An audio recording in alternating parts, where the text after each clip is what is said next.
Halo teman-teman, selamat pagi. Apa kabar? Semoga teman-teman sehat, kemudian dengan aktivitas lancar. Amin.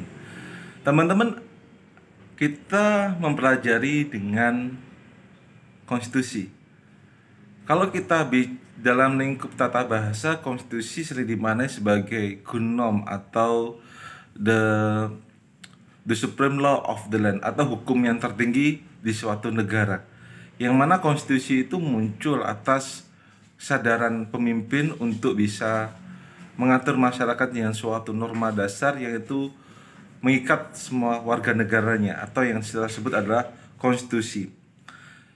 Kemudian konstitusi itu dalam hal ini tidak hanya kita bicara suatu aturan, malah bisa bermakna konstitusi adalah mimpi-mimpi yang ingin diwujudkan agar masyarakat itu semakin berkembang, semakin berhasil. Maka mimpi-mimpi suatu negara itu bisa kita lihat dari mana teman-teman? Dari konstitusinya. Sedangkan kalau di Indonesia kita mengingatnya adalah Undang-Undang Dasar Negara Republik Indonesia tahun 1945 itu merupakan bagian dari konstitusi yang kita anut di Indonesia. Dan kemudian hukum yang ada di Indonesia, baik itu TAP MPR, undang-undang garing peraturan pemerintah pengganti undang-undang, peraturan pemerintah, peraturan presiden, perda provinsi atau perda kabupaten kota, itu tidak boleh bertentangan dengan konstitusi. Itu merupakan yang tadi adalah hierarki perundang-undangan. Lalu, mengapa kita perlu melajari konstitusi? Dengan kita melajari konstitusi itu, kita bisa memahami suatu mimpi yang ingin dikembangkan dalam pimpinan suatu negara. Dan saya sadari memang tidak semua negara mempunyai konstitusi. Contoh yang ada di Inggris. Inggris tidak mempunyai konstitusi. Inggris itu hukumnya berkembang sesuai dengan evolusi perubahan yang ada dinamika di Inggris, teman-teman. Memang Inggris tidak punya konstitusi, tapi perkembangan itu dilalui secara evolusi tahap demi tahap. Dan itu pun mereka akui sebagai aturan yang mengikat di dalam diri mereka. Namun berbeda kalau kita lihat South Africa, Afrika Selatan. Afrika Selatan itu memiliki 34 prinsip.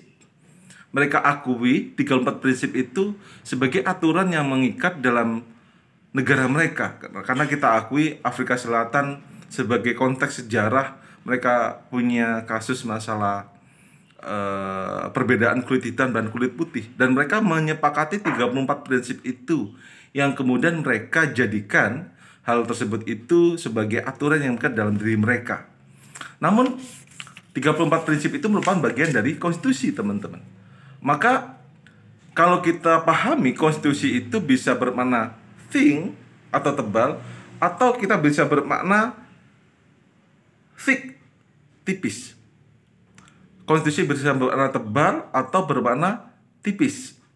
Dalam hal ini, dalam arti tipis atau thin, teman-teman, adalah aturan hukum yang bentuk mengatur organ-organ pemerintah di sini. Di aturan hukum cuma mengatur program-program pemerintah di situ, atau aturan-aturan yang mengikat secara umum untuk mengatur bagaimana jalani pemerintah. Itu yang kita maknai konstitusi secara tipis. Namun tidak hanya itu loh, teman-teman. Konstitusi bisa bermakna tebal atau lebar. Yang kita maknai di sini, konstitusi itu bisa bermakna pertama, menetapkan organ-organ utama negara.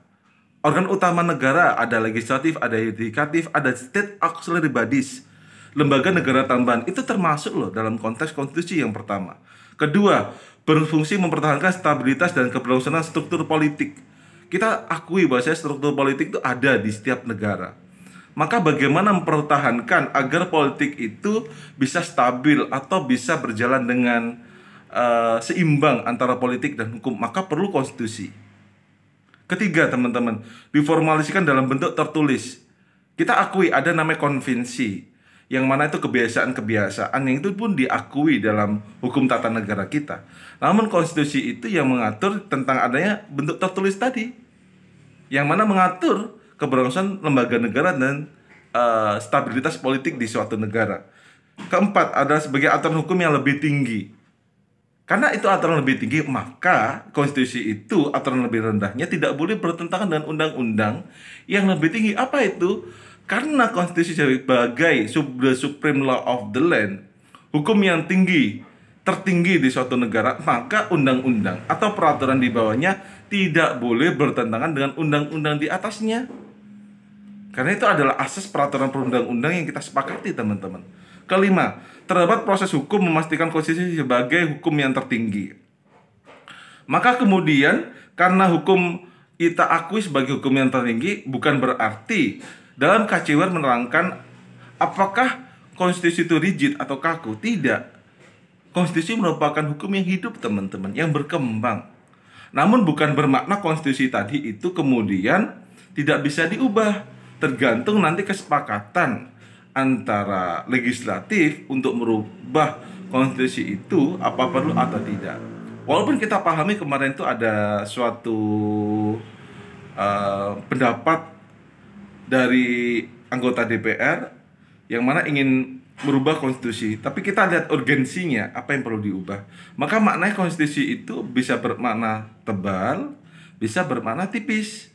Namun dalam hal ini, teman-teman, konstitusi itu merupakan bentuk cita-cita masyarakat, mimpi-mimpi yang ingin direalisasikan agar negara tersebut bisa semakin berkembang, memajukan sejahtera umum dan mencerdaskan kehidupan bangsa. Nanti teman-teman kita akan bisa diskusi lebih jauh masalah konstitusi, dan terima kasih teman-teman sudah mendengarkan.